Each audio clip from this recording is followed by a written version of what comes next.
Non soltanto Martellago e San Donà, a rinnovare le amministrazioni locali il prossimo 26 e 27 maggio saranno anche i comuni di San Stino e Pianiga, che contano meno di 15.000 abitanti.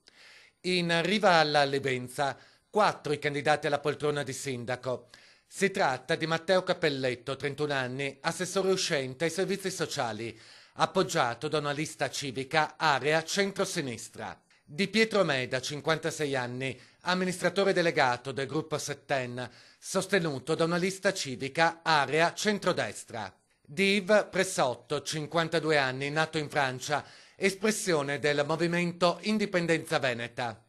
Di Luca Vian, 40 anni, laurea in storia e lavoro nella pubblica amministrazione, sostenuto dal Movimento 5 Stelle di Beppe Grillo. A Pianiga, tre invece i candidati in corsa per conquistare la guida del comune. Si tratta di Massimo Calzavara, 40 anni, sindaco uscente, di Massimo Nacchi, 50 anni, sostenuto dal Movimento 5 Stelle, e di Jessica Pavan, 35 anni, segretaria del locale circolo PD in quota Renzi, appoggiata da Pianiga Adesso.